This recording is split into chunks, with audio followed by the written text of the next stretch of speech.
अब तक हमने दो चरों में रैखिक समीकरण युग्म यानी pair of linear equation in two variables का अध्ययन किया।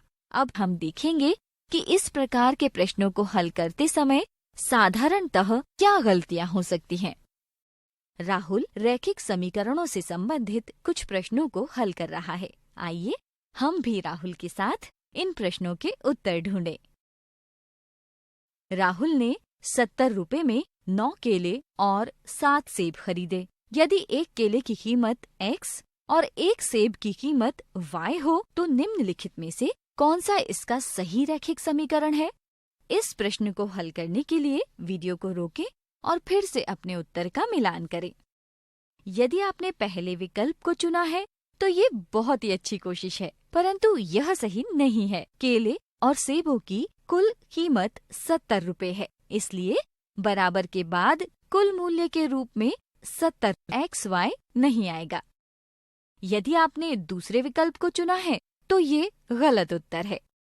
9Y जमा 7X 9 सेबों और 7 केलों की कीमत दर्शाता है, जबकि प्रश्न में 9 केलों और 7 सेबों की बात कही गई है। यदि आपने तीसरे विकल्प को चुना है तो ये गलत उत्तर है। x की घात 9 जमा y की घात 7 का अर्थ है x को 9 बार गुणा करना, जबकि 9 केलों की कीमत जानने के लिए हमें x को 9 से गुना करना पड़ेगा, न कि x को 9 बार। यदि आपने चौथे विकल्प को चुना है तो ये बिल्कुल सही है। 9 केलों की कीमत होगी 9 गुणा x यानी 9x जमा 7 सेबों की कीमत 7y बराबर 70, जो कि इनकी कुल कीमत है। आइए एक और उदाहरण देखते हैं। 8 वर्ष पहले राहुल की मौसी की आयु राहुल की आयु से 2 गुनी थी। यदि राहुल की वर्तमान आयु को x माने और उसकी मौसी की वर्तमान आयु को y माने तो निम्नलिखित में कौन सा इसका रैखिक समीकरण दर्शाता है? 8 वर्ष पहले दोनों की आयु वर्तमान से 8 कम होगी, यानी x घटा 8 और y घटा 8। मौसी की आयु राहुल की आयु से 2 गुनी है, इसलिए दोनों पक्षों को बराबर करने के लिए राहुल की आयु को 2 से गुणा करेंगे। आगे हल करें।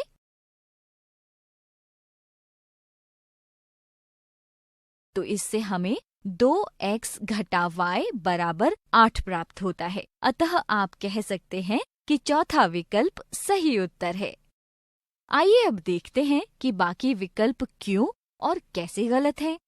पहला विकल्प गलत है क्योंकि राहुल और उसकी मौसी की आयु को बराबर रखने के लिए हमें राहुल की आयु को दुगना करना होगा, क्योंकि मौसी की आयु तो पहले ही 2 गुनी है।